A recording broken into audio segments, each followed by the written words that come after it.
Man, I miss Smash Bros. Waiting day in and day out for a new character. Piranha Plant. No one wants to play Smash Bros. Anymore. I wish there was some other way to play a Smash-like game. I wonder, what if another company made a Smash?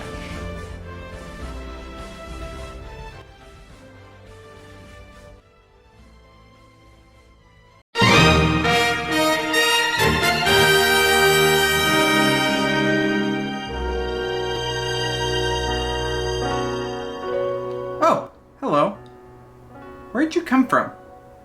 Oh well, while you're here, I want to tell you something. I've been thinking about Smash a lot recently, and I've come to the realization, no, I won't let Smash die with Sora. I won't allow it. I will keep Smash alive by making a fun little hypothetical situation for us to talk about and analyze.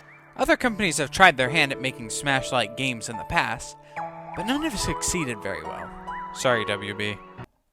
I think we need a real video game company to try their hand at it. And I've got just a speaker-making, Spider-Man-making company in mind.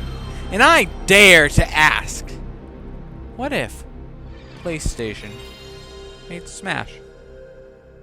Here it is. But we're gonna do it our own way. First thing to consider is who would be making this game instead of Sakurai in this hypothetical. Also, for this video, we'll just be covering Smash 64. I think we need to find a game developer with a personality to shine through. With Sakurai, you know when you're playing a Sakurai game. If you're playing a Miyamoto game, you know you're playing a Miyamoto game. When you're playing a Todd Howard game, you know it's a Todd Howard game because the game, it just works. For this game, Sony would choose an up-and-coming video game auteur. Somebody who is very well known now, but not as much back then. That man is Hideo Kojima. In this alternative reality, he would be the Sakurai of PlayStation Smash Bros. Now when I say auteur, it means a director whose personality shines through the project, and is the most powerful personality in the project. According to auteur theory, and the developers I've listed, I would consider to be auteurs in the gaming field. Even though, if it's mostly a film term, but it's fine. By this point, Kojima would have only been working for Konami, but Sony would recruit him specifically for this game. At this time, Kojima would just have made the original Metal Gear games Police Knots, the cult classic Snatcher, and Metal Gear Solid. He would definitely take a darker take of Smash Bros., which would be very opposite of what Nintendo does, but it would fit the brand of 90s PlayStation pretty well, I think. And even up till now, Sony and PlayStation have always been a little bit more the mature alternative to Smash Bros. The gameplay would remain pretty much the same, even though in reality it would most likely become a 3D game because it's PlayStation. Now for the characters, we are restrained only to characters from 1999, to the past, since that would be when this game would have been released. It also means it would release on the original PlayStation, so we do not have the luxury of the PS2, even though it was right around the corner. So without further ado, let's go to the characters. Spoilers for games that came out in the 90s. Oh, hey, welcome to the Character Couch. It's trademarked. Now here we will talk about the characters of this game. Now, let's see, who should we invite to our little party?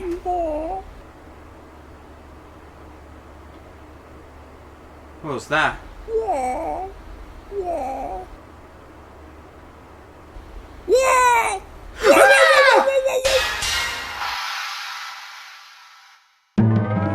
Yes! The man!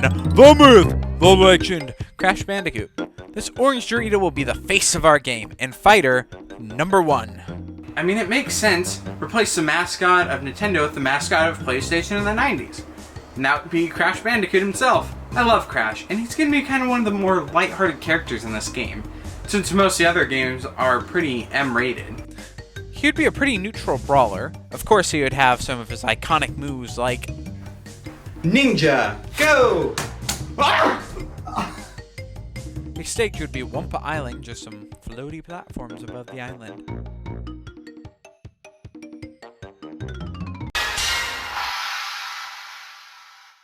I wanted to focus on some iconic PlayStation characters who would have been popular at the time this game would have been made. Some I didn't have one-to-one comparisons like I did for Crash. Ideally, for DK and Yoshi, there would have been Crash Bandicoot spin-offs. But the thing is, there aren't. The closest thing is Spyro, but he fits another character down the line much better. I chose anime. Final Fantasy VII is definitely iconic. I mean, he made it into Smash Bros. Twice. Do I really need to explain why Cloud belongs? He's from one of the most popular JRPGs of the time. Plus, big sword. Most of his moves will involve swinging around that big old knife. His stage would be the Mako reactor core from the beginning of Final Fantasy VII.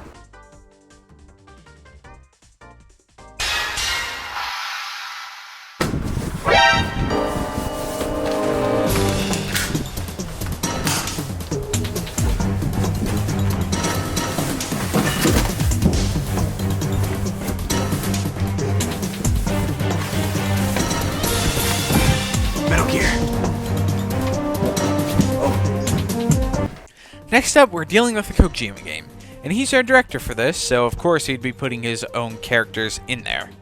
Not to dig at Kojima, I'd definitely put my characters in my game too, especially if they're as cool or iconic as Solid Snake. He's the Stallone of video game characters. He would play pretty much just like his Smash counterpart. That means bombs. He would also have guns because this will be rated T for teen, so we can get away with a little bit of shooty bang bang. The stage would be Shadow Moses Island, specifically the helipad that Liquid Snake takes off of.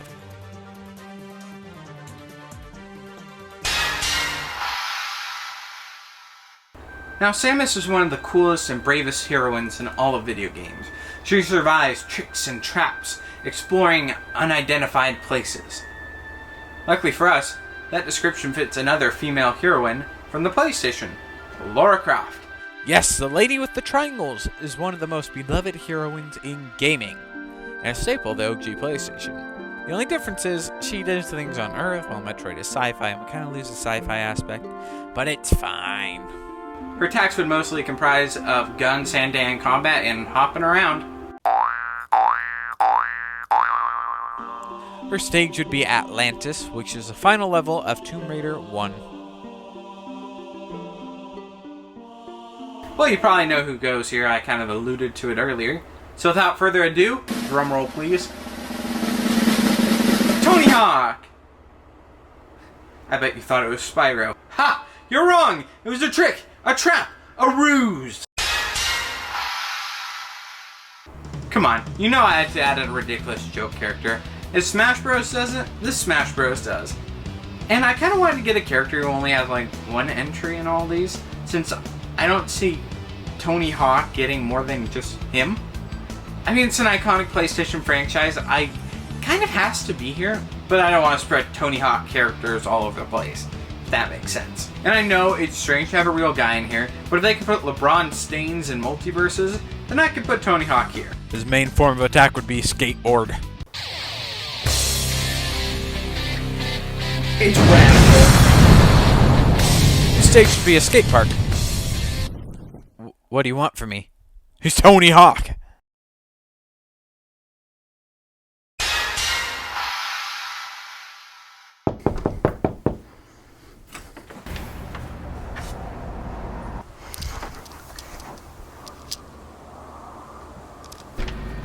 No. No. No. No. No. No. Go away. Spyro the Dragon, though not as popular as his marsupial counterpart, was still an important part of early PlayStation. I mean, he was developed by Insomniac, the same company who does Spider-Man games now. These first 3 Spyro games are very good as well. Someday I'll make a video on them. And if he's not in here, I'll cry. I chose to put him here in place of Kirby, mostly for aesthetic reasons. They're both pretty bright and colorful and kind of campy fun. Plus, I think the stage will be a pretty good replacement for Kirby's Dreamland. Spyro will have all of his signature moves like fire and ramming, and anything else you'd pretty much expect him to do. His stage would be the Artisan's World, the first world of the original Spyro.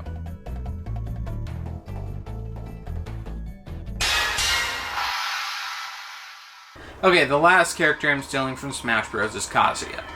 I mean, Tekken deserves a spot. It got into PlayStation All-Stars Battle Royale, so it belongs here. I could have put Heihachi here, but I didn't really want to.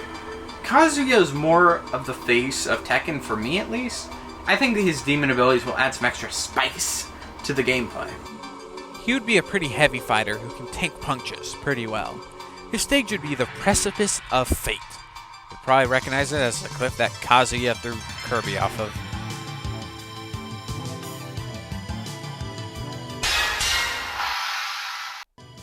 Finally, finding a replacement for Pokemon was a bit difficult, but I settled on Resident Evil. An obvious choice, I know. But RE usually has 2 protagonists, and Pokemon usually has 2 games, so... let's not talk about the ones after Resident Evil 2. I chose Leon for the job. There were a lot of other protagonists I could have chosen. I could have chosen Chris, but... I mean, Leon's pretty recognizable, and instantly recognizable. Plus, he's just my favorite of the RE protagonists, so... shut up. He'd mostly use a variety of long-range weapons, but also...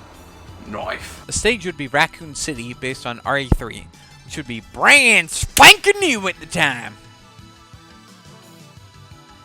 Now for the secret character.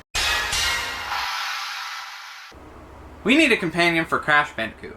And before you get mad, yes, I'm well aware I could have chosen Coco, but I didn't.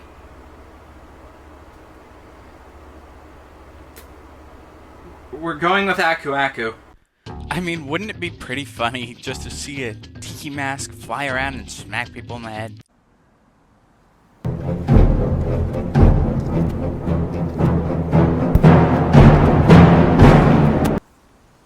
His main form of attack would be laser beams, just like Crash 3. The last stage and the only secret stage in the game would be Cortex's blimp from the ending of Crash Bandicoot 1, which I think would be a really fun stage because it would be really easy to slip off of, and it would be kind of the final destination of our game. Our replacement for the Mother series was hard, because Mother isn't really a well-known series except for Earthbound, but I needed something a bit silly and a bit dark, and a bit odd. I know! A janitor! Abe from Oddworld will be our replacement for Ness. He will just kind of be a bit weird and use unconventional attacks. He'll also have the worst jump known to mankind.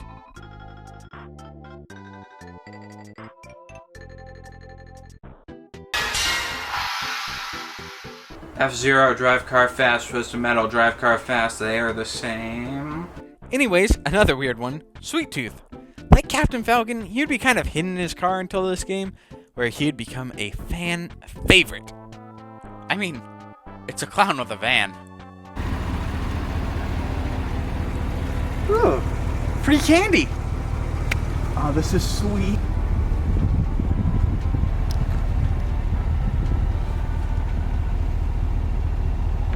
I don't see any candy. Oh no, wait!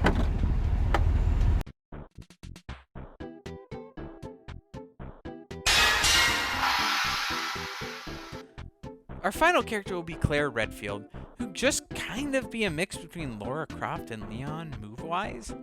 I mean, she's the other half of RE2, so she's going in the other Pokemons.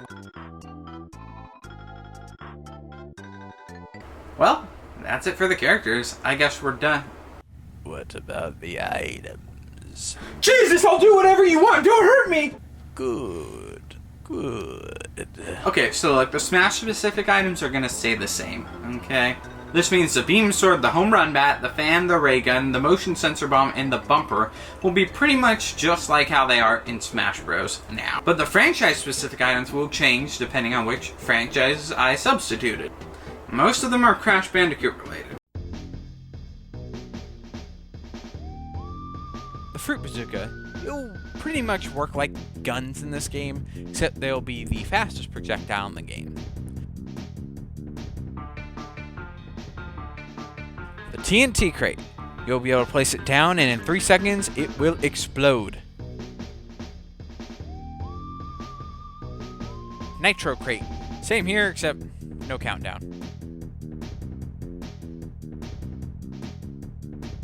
Electric Lab Assistant. Okay, so let me explain this one. Kind of just spawns in and you can pick up and throw them. When he hits an opponent, it will electrify them. Uka Uka. I mean, he works just like Aku Aku and Crash. You pick him up and you're invincible for a bit. But what if Aku Aku got Uka Uka?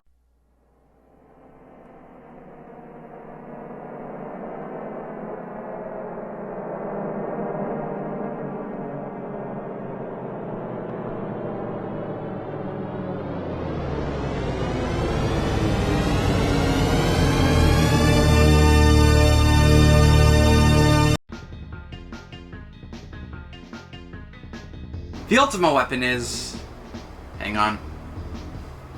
Spoilers for Final Fantasy VII. Though if you've played Smash, you've pretty much been spoiled already. Last chance. Okay. Good. The ultimate weapon, Cloud gets it to fight Sephiroth. And in this game, it's pretty much a one-shot. You only get one swing before it despawns, so be quick. Huh!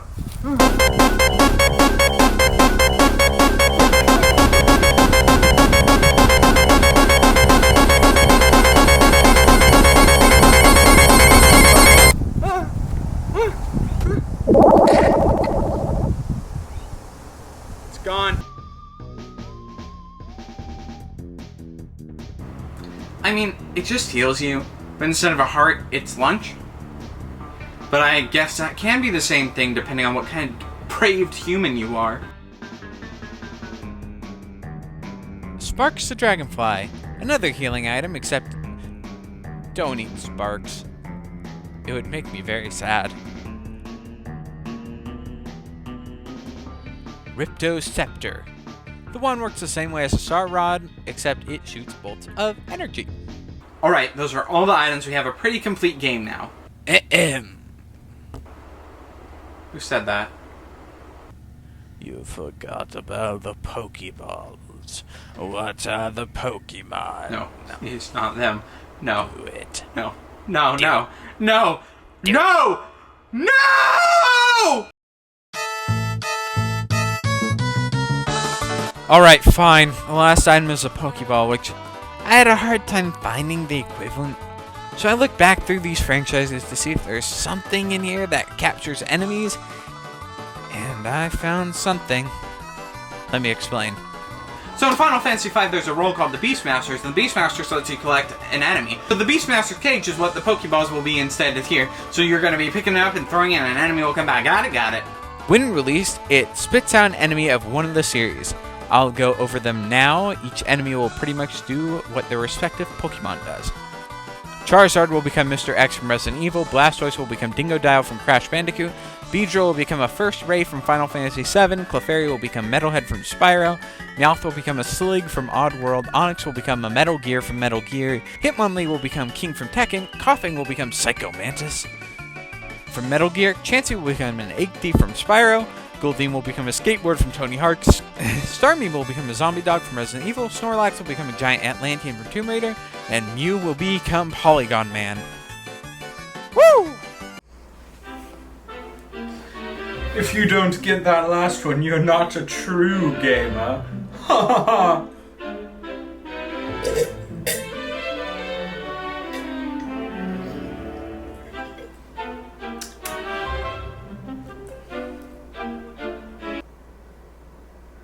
When was the expiration date on this? Polygon Man was the original mascot for PlayStation, so he becomes the rare find that does nothing. Alright. I think we're done now.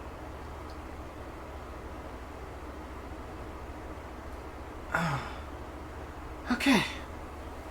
I think we're good now. So I think this is a fantastic basis for a first game like this. Now what do we call it? I know! How about PlayStation All-Stars Battle Royale? No, too wordy. How about...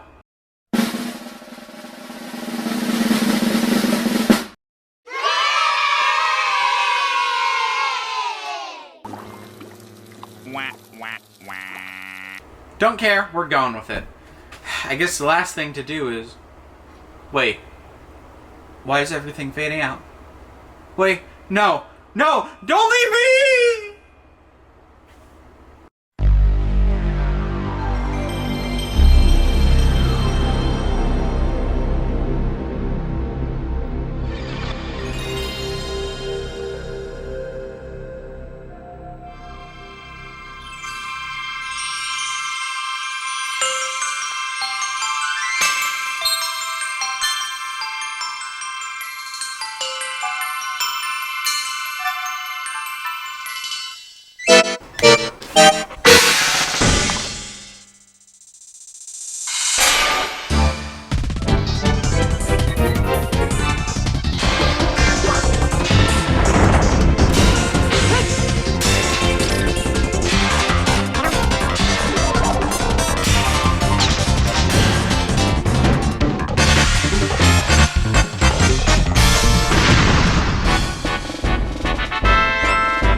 Thank you all so much for watching. This video took a while to come out, but I'm trying to mix it up and do a little bit of a different style. I am doing it in a new location, so I'll see how it works, and I really hope you enjoyed this little hypothetical. I would love to continue to do this. The next one would be Melee, if you guys would be interested in another video. But for now, that's what I have for you. Thank you all for watching the skits. We got like 700 videos on that Horrors of Illumination video. Wow. You guys are awesome. Thank you so much for watching. And I hope you enjoyed. And if you liked it, please like and subscribe. You know the deal. Thank you. Bye.